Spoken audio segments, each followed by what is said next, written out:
qu'est-ce que m'a appris ce mastermind, cette petite semaine à Marbella, entouré d'entrepreneurs anglophones qui performent à fond sur leur business? Je pense que le plus gros takeaway que je vais garder de ça, la plus grosse information que je vais garder, c'est qu'effectivement, il faut être confortable dans l'inconfort. C'est-à-dire en fait pouvoir se dire, ok, actuellement mon plus gros problème, c'est que je n'ai pas beaucoup de personnes dans mon équipe pour mon business principal, mon agence. On est 2. Et en fait, j'ai toujours eu peur de recruter des gens parce que je me suis toujours dit, est-ce que j'aurai assez d'argent pour les payer le mois d'après? C'est ça en fait le problème que j'avais. Je me suis dit, en fait, j'aimerais bien pouvoir trouver des personnes compétentes qui ont la même vision que moi et qui ont envie de faire grossir ma boîte. Mais est-ce que j'aurai assez d'argent pour les payer le mois d'après? C'est toujours ça qui était en fond dans ma tête. Et j'ai toujours travaillé seul ou avec un monteur pour pouvoir justement pallier à ça et pas devoir mettre fin à des relations humaines parce que je devais virer des gens parce que j'avais pas d'argent pour les payer.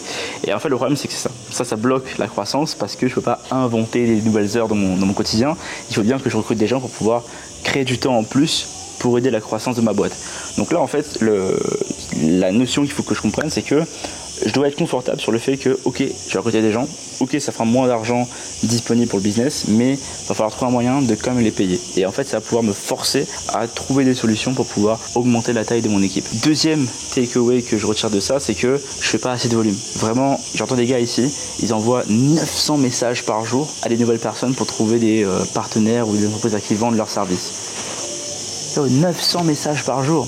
Et je dois faire pour mon agence, j'ai même pas le temps de faire de la prospection presque, on fait que des publicités. Et ces gars-là, ils nous démontent parce que forcément ils font plus de reach que nous, ils ont plus de contacts que nous. Donc la solution, c'est pas forcément de faire mieux, c'est de faire aussi beaucoup plus en volume tout en gardant la qualité. Donc ça, c'est une réalité sur laquelle j'ai pu me baser aussi, puis j'ai pu comprendre ça récemment. Et effectivement, il y a des possibilités aussi de voir que c'est possible en fait. Tous les gens qui sont là, ils ont entre 20 et 30 ans max. C'est juste le temps qu'ils mettent en fait, c'est les actions et le temps qu'ils mettent en place pour y arriver. Mais en tout cas, ça me permet de voir que en l'espace de 2 ans, ce qu'a fait Serge, ça permet de pouvoir louer des trucs comme ça pendant une semaine complète, 3 villas comme ça, pour une semaine complète, pour des gens, pour qu'ils puissent partager des moments, communiquer entre eux, communier entre eux, profiter, kiffer du soleil en Espagne, dans le sud de l'Espagne. C'est fou cette vie, c'est fou. Et ça, il y a 2 ans, j'étais dans un bureau, gars, chez moi, en train de taffer pour Marvel, je sais plus trop qui là, pour des projets. Aujourd'hui, on est là 2 ans après, en train de kiffer notre life à Marbella. C'est fou. Tout est possible si on y met les efforts.